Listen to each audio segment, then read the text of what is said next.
La Revolución Cristiana. La Revolución Cristiana, como bien indica el autor Prelot, es una revolución. Nosotros generalmente tendemos a entender la palabra revolución en el uso político que se le da como revolución política, lo cual significa un cambio violento y radical de la forma de organización del poder. Pero tiene otra acepción la palabra revolución, que quiere decir un cambio radical, no necesariamente violento, en, digamos, la estructura social, económica o cultural. Y esto fue lo que aconteció con la llegada del cristianismo al mundo. De hecho, se denomina revolución cristiana por la palabra Christos, que es la palabra griega para el término Mesías, que era el término con el que los antiguos judíos denominaban, es decir, ungido, aquel que iba a ser enviado por Dios para definitivamente liberar al pueblo de Israel. Era aquel que ellos esperaban. Entonces, efectivamente el cristianismo surge siguiendo las enseñanzas de Jesús de Nazaret, su doctrina, quien va a ser designado, denominado efectivamente como el Cristo o como el Mesías esperado por el pueblo de Israel. ¿Dónde surge el cristianismo? Bueno, surge en Palestina, que era una provincia bastante alejada dentro de lo que fue el Imperio Romano, pero bastante alejada de la capital. De hecho, podemos ver en el mapa en los bordes de lo que era el imperio, y que surge justamente en lo que hoy nosotros conocemos como el año cero, es decir, en pleno proceso de auge del Imperio Romano, que había comenzado allá por el año 27 a.C., cuando se había terminado ya definitivamente con la República Romana, y que va a durar hasta el año 476, con la caída del Imperio Romano de Occidente. Ya había sido dividido en dos el Imperio Romano, y esta caída del Imperio Romano de Occidente es también utilizada para fechar, digamos, la finalización del periodo histórico que se conoce como Edad Antigua, e inicia el otro periodo conocido como Edad Media. Es decir, que el cristianismo surge y tiene gran parte de su desarrollo ya desde la Edad Antigua, y se va a consolidar, digamos, en el mundo conocido hasta el momento, norte de África, Asia, Europa, etc., ya específicamente durante la Edad Media. ¿Qué es lo propio de esta revolución cristiana? Hay dos caracteres que le son propios. Primero, cambia el concepto de divinidad. Hasta el momento, la mayoría de los pueblos, por así decirlo, los dioses estaban implicados con la naturaleza, ¿no? De alguna manera los dioses operaban desde la naturaleza. El cristianismo va a seguir la idea de Dios que tiene justamente el judaísmo, y va a decir que es un Dios que está por fuera de la naturaleza, es decir, es un Dios que crea la naturaleza, y por eso Prelot va a decir que al naturalismo de los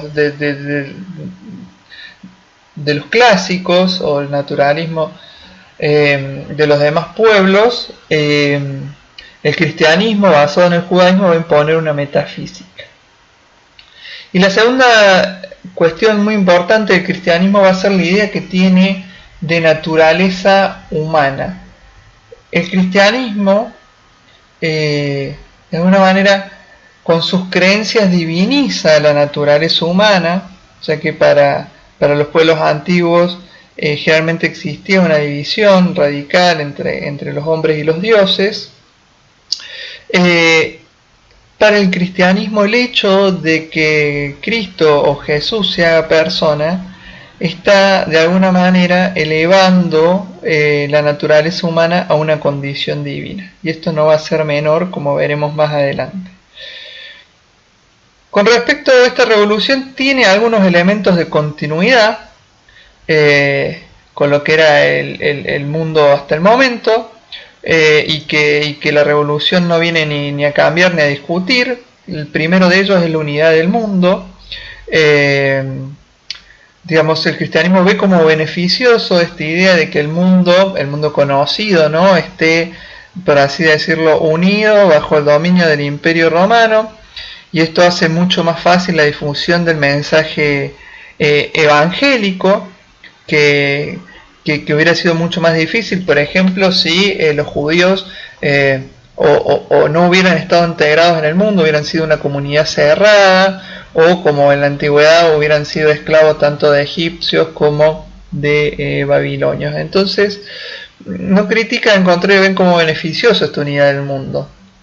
Tampoco van a criticar la filosofía antigua, en el sentido de que van a usar muchas categorías filosóficas para desarrollar mejor el pensamiento, que si bien es eminentemente religioso, porque esto hay que aclarar, la revolución cristiana es una revolución religiosa, nosotros la estamos tratando porque tuvo implicancias sociales y políticas muy importantes.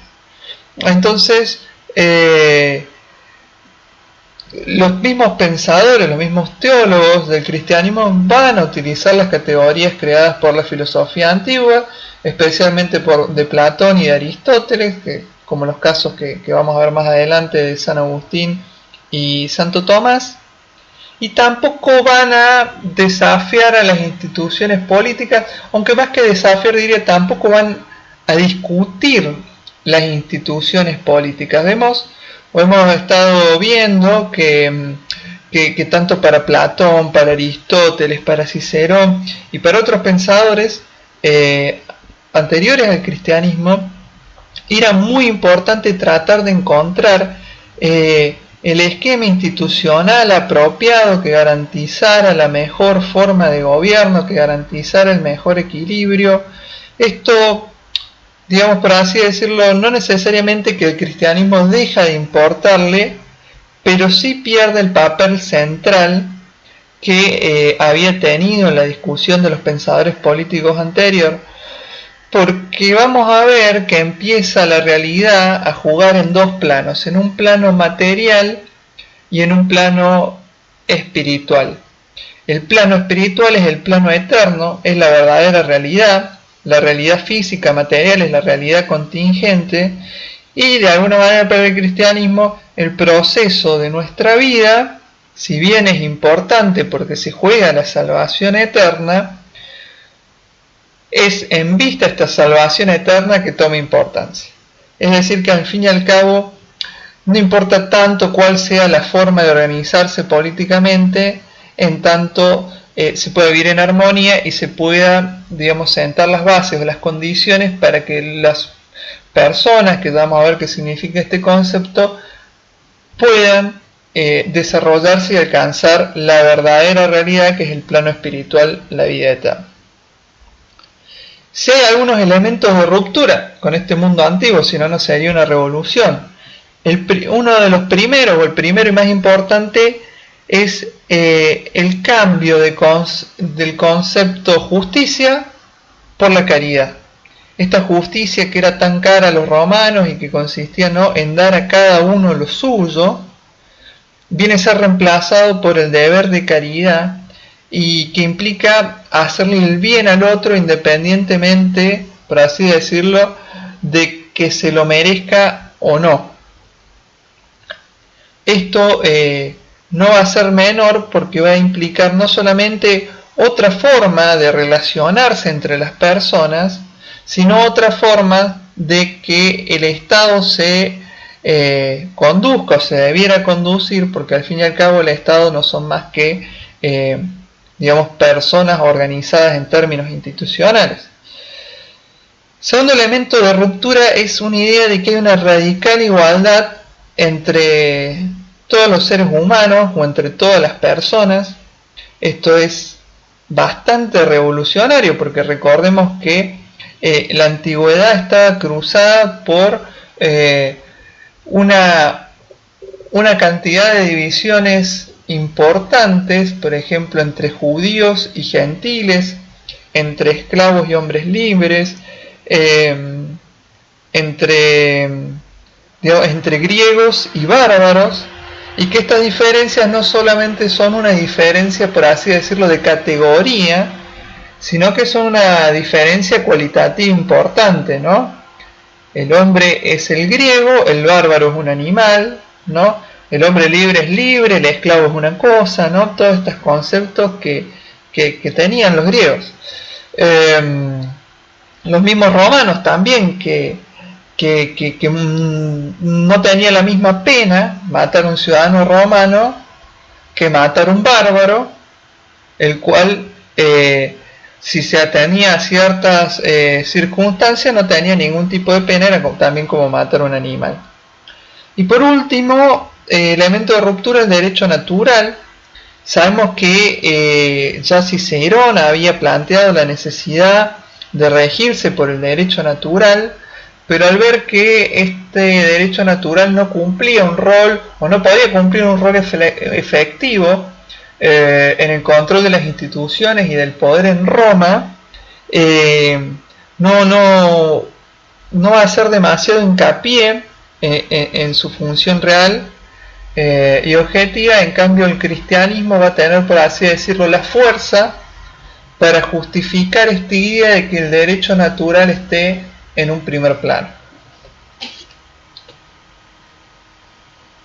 Tres elementos van a ser muy importantes entender que trae el cristianismo para entender cómo funciona esta bisagra, ¿no?, entre el pensamiento de los autores precristianos, lo que después va a ser el pensamiento político medieval y de la modernidad, porque como ya dijimos, esta es una revolución que, si bien tiene un carácter eminentemente religioso, va a tener un rol tanto en lo social como en lo económico como en lo cultural, y por tanto, por más que los autores modernos, que veremos más adelante, no tengan un pensamiento necesariamente teológico, porque algunos de alguna manera lo van a tener, sí van a estar pensando en categorías sociales y culturales permeadas por estos elementos que va a traer el cristianismo.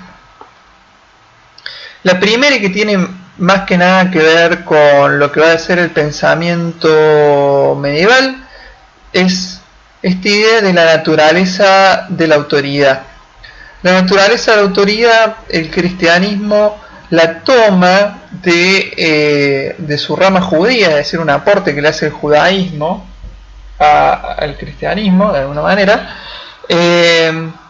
y que está hablando de que el poder es una especie de teocracia. Porque si uno evalúa la historia del pueblo judío, es muy diferente de la historia de los griegos. Porque los libros sagrados de Hebreos cuentan que Dios hizo una alianza con Abraham y con el resto de su descendencia. Después guió a Moisés y a su pueblo para salir de Egipto. Los ayudó a gobernarse en el desierto, dándole las tablas de la ley a Moisés. Después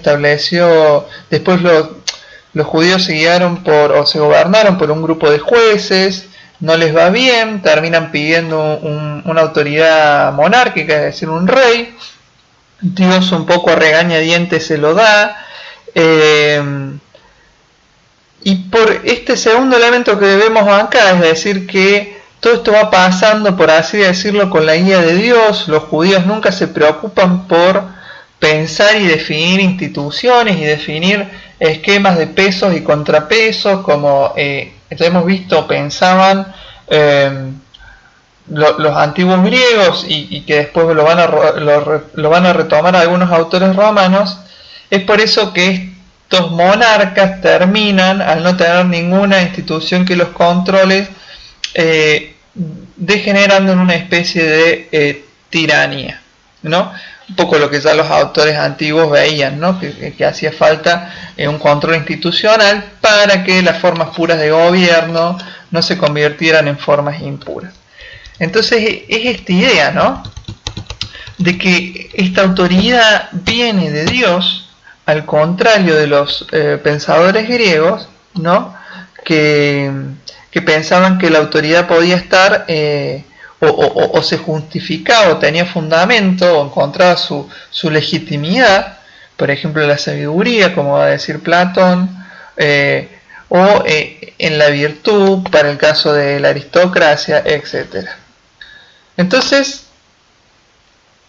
el judaísmo y el cristianismo no van a pensar tanto en un sistema institucional que controla el poder, porque el supuesto de la teoría es que la autoridad es creada en interés del pueblo. Es decir, Dios le da una autoridad al pueblo judío porque es el pueblo con el que hizo su alianza y es el pueblo que quiere proteger, entonces le da una autoridad que se tiene que encargar de eso, pero que a la vez él va a controlar que la autoridad se encargue de eso. Por tanto, establece un límite espiritual. Y conjuntamente con ese límite espiritual a la autoridad, que esto es bastante importante porque veamos que la autoridad precristiana, tanto en Roma como en la antigua Grecia, no va a conocer ningún tipo de límites. Y es a partir de que aparece un límite que aparece el derecho de resistencia. Es decir, el derecho de las personas, de los individuos, a decir que no se va a obedecer una orden emanada por la autoridad establecida. Primero, esa resistencia va a tener una forma, por así decirlo, pacífica, que va a ser el caso de los mártires.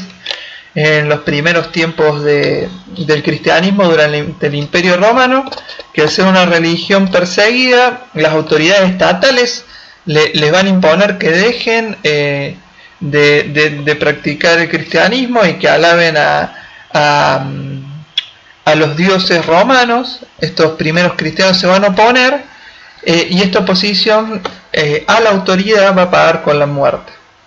Después esa resistencia a lo largo del tiempo puede tomar o va a tomar otras formas, una resistencia activa, y hasta algunos autores van a proponer el tiranicidio. Entonces volvemos a lo anterior, ¿no? Que el cristianismo no es que no se va a preocupar por las instituciones políticas, se va a preocupar,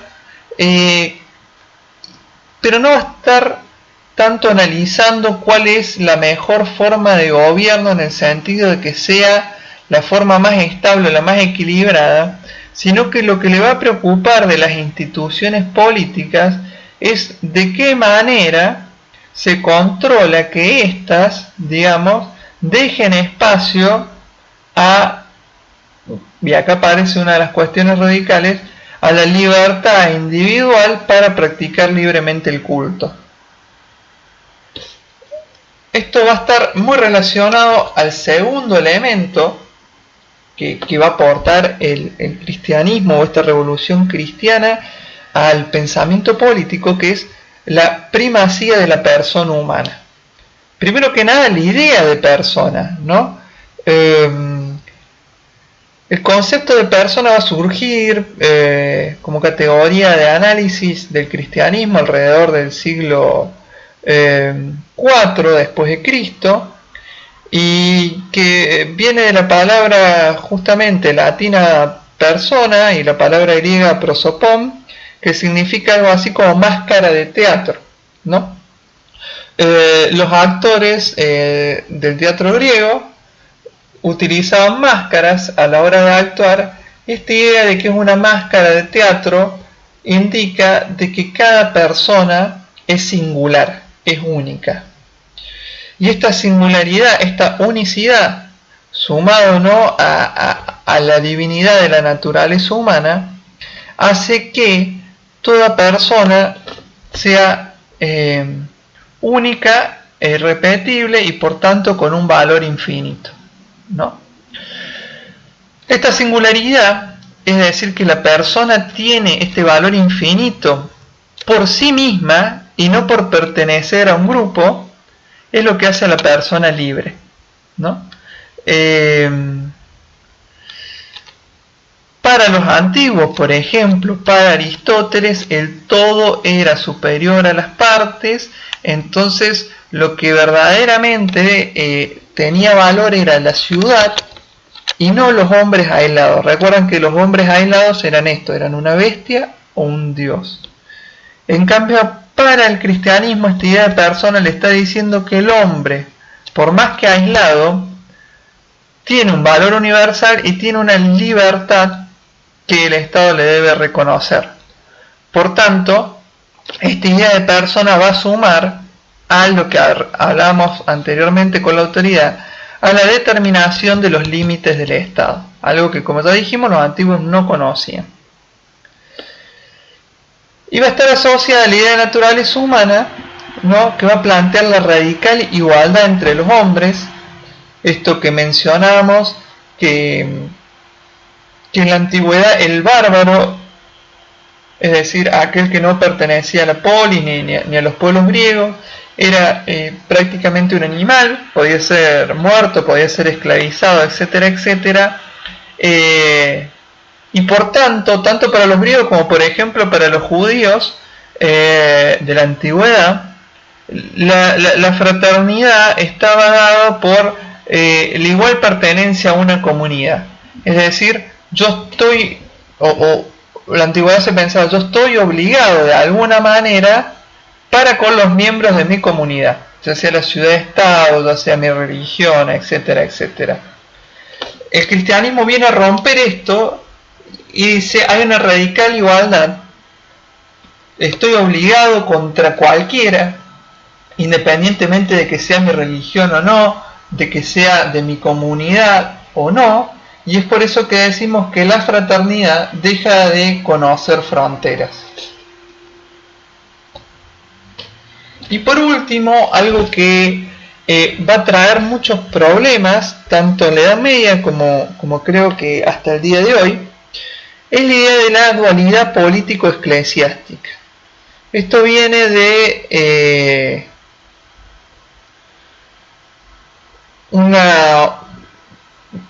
una situación en el Evangelio en que a Jesús se le consulta sobre si es lícito o no pagar el impuesto a Roma. Jesús pide una moneda, como vemos en la imagen, ¿no? Pregunta de quién es la cara que está en esta moneda, le responden que es del César, y ahí dice o pronuncia la famosa frase, da al César lo que es del César y a Dios lo que es de Dios. Entonces está marcando que esa autoridad se divide en dos, en una autoridad religiosa y una autoridad civil. La autoridad antigua, en la que o lo religioso subsumía a lo civil en las sociedades más antiguas, o en la que lo civil subsume a lo religioso, el cristianismo viene a decir que son dos esferas de autoridad que están separadas y que uno tiene que ver con el plano material de los hombres y el otro tiene que ver con el plano inmaterial o espiritual de los hombres, y por tanto al dividir la autoridad en estas dos esferas se limita el poder, pero un poder que se limita y que está dividido va a producir a lo largo de la historia una pugna, ¿no?, en la que muchas veces la autoridad religiosa va a querer subsumir o controlar a la autoridad civil, y otras veces en las que la autoridad civil va a querer acabar o va a querer controlar a la autoridad religiosa.